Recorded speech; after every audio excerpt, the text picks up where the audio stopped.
Facebook மூலம் அறிமுகமான வெளிநாட்டு காதலர்களின் வலையில் சிக்கி 4.7 மில்லியன் ரிங்கிட் பணத்தை பறிகொடுத்துள்ளனர் உள்ளூரைச் சேர்ந்த 2 மூதாட்டிகள். முதல் சம்பவத்தில் 2017 முதல் தனக்கு அறிமுகமான வெளிநாட்டு இணைய காதலனை நம்பி 2.2 மில்லியன் ரிங்கிட் பணத்தை பறிகொடுத்து நிற்கிறார் ஒரு கணக்காய்வாளரான 67 வயது மூதாட்டி. சபாவைச் சேர்ந்த அவருக்கு Facebook வாயிலாக அந்த அமெரிக்க ஆடவருடன் பழக்கம் ஏற்பட்டது.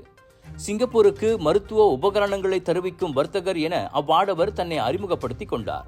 ஒரே மாதத்தில் உறவு அணுக்கமாகி இருவரும் காதலர்களாகினர். திடீரென ஒரு நாள் தான் மலேசியாவுக்கே வந்து குடியேற விரும்புவதாகவும் பயணச் செலவுக்கு பணம் தேவைப்படுவதாகவும் அந்நபர் கூறியுள்ளார். காதலனுக்கு உதவுவதாக எண்ணி அவர் கொடுத்த வங்கிக் கணக்கில் 5000 ரிங்கிட் பணத்தை அம்மூதாட்டி போட்டுள்ளார்.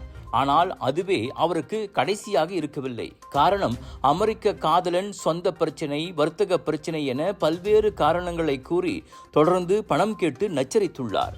காதல் மயக்கத்தில் இருந்த மூதாட்டி 50 வெவ்வேறு வங்கிக் கணக்குகளுக்கு 306 தடவை என மொத்தமாக 2.2 மில்லியன் ரிங்கிட்டை மாற்றியுள்ளார்.